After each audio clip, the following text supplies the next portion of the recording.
So just to let you know a little bit about me, for those of you that have never met me and don't know much about me, my name is Amanda Duggan, or Amanda Jane Duggan, and I am a bariatric patient myself. I had my surgery 7 years ago with Dr. Ruby in the Czech Republic through New Leaf weight loss surgery. And that's how I ended up working for them and then eventually being the owner of New Leaf. But just to give you a little bit of background of how I got there, because I think loads of you can connect with my story. You know, when I was 10, my dad, who was an alcoholic and a food addict, he was exceptionally obese. And he said to me, Amanda, I really love you, but I don't want to live to be an old man. And when I'm gone, will you look after your stepmom and your little brother? My little brother was 5 years old at the time. I was 10. And I remember in that minute thinking, holy shit, I must be bloody amazing, you know, I'm 10 and he's asking me to do this really important job. But on the other hand, I remember thinking, but I must be really crap as well, because he's just told me he doesn't want to live.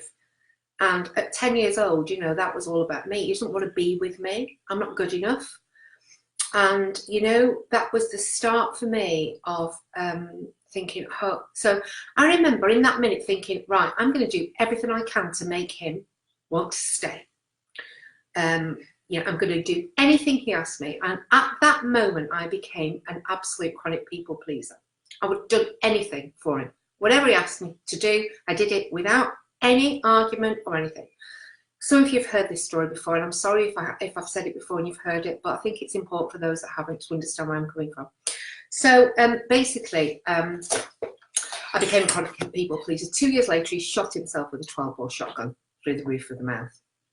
And my world fell apart. I adored my dad. And it was like, well, that didn't bloody work, did it?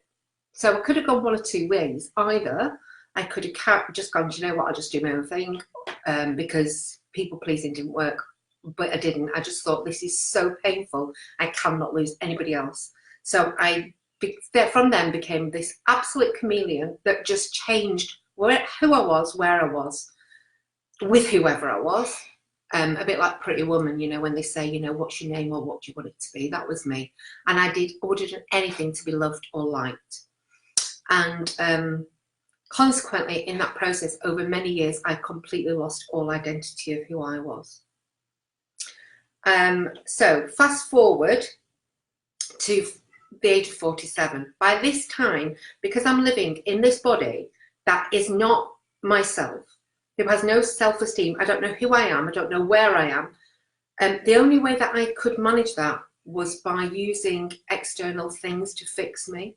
Because I was never being intrinsically true, I was never being me, and I was full of anxiety, and I was just drinking too much, eating too much, and, you know, 21 stone.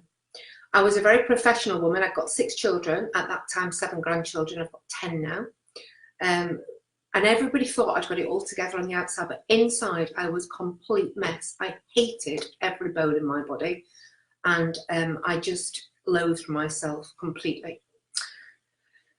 So okay, yeah, and I had a brief holiday with my granddaughter and could not do the things that everybody else was doing that week. Ended up in the cafe drinking coffee, eating cake when everybody else was going out for a walk. So I thought, I can't do this anymore. So I went to my doctor and I said, look, can you help me please? I need to do something about my weight. I've tried everything, just like all of you will have done, you know, the Weight Watchers, Slimming World, all of the like shakes, Lighter Life, hypnosis. I mean, the lot. I tried it all.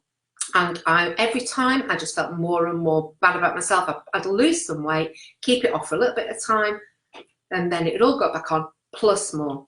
Got to the stage where my husband used to say to me, please, Amanda, do not go on another diet because you are only going to end up half a stone heavier. And that was absolutely true. Over the years, I was just getting heavier and heavier and heavier. So eventually I went to the doctors and he said to me, yes, you are fat enough. And I said, cheers for that, that's great. However, I'm afraid that to get weight loss surgery on the NHS, oh, my lovely husband has just brought me a cup of tea, thank you, darling. Oh, and the dogs have come to say hello. That's Bella, hello Bella. Yeah, family affair. They, you know, he said, you're fat enough, but it's going to be a 3-year waiting list. I thought, I can't do that. I just can't do 3 years. I just thought, you know what, I could be dead in 3 years the way I feel now. If I wasn't dead through obesity and its related illnesses, I would probably feel just like my dad did. And that was just not possible for me to put my family through the pain that he put me through. Anyhow, I'm going to fast forward a little bit. So I went and looked around online and I found New Leaf. At that time, it was a lady called Becky Lee who was running it. And I was the 20th patient to go with New Leaf to Dr. Ruby in the Czech Republic. Terrified, never been to Eastern European country before, thought it was going to be all like concrete blocks and, you know, communism. And I had such a stereotypical idea of what it was. And, you know, I went there, had my weight loss surgery, and I had the best experience. I was so well looked after. Dr. Ruby was just the most amazing surgeon. Those of you who met him know what he's like. He's just so humble, so lovely. And I then went on, had a sleeve, gastric sleeve, and went on to, I realised at that time, after speaking to him, that he had given me the most valuable tool I will ever be given, apart from my children. And that was that he was going to give me this tool that would help me eat less. That would give me a stop button that I'd never had before.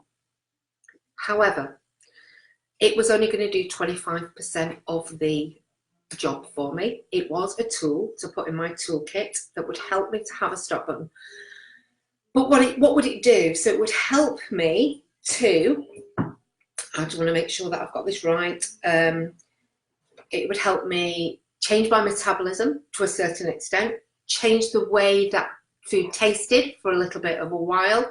It would help me not feel as hungry. It may give me some dumping, particularly those of you that have had or are about to have a mini gastric bypass or a bypass.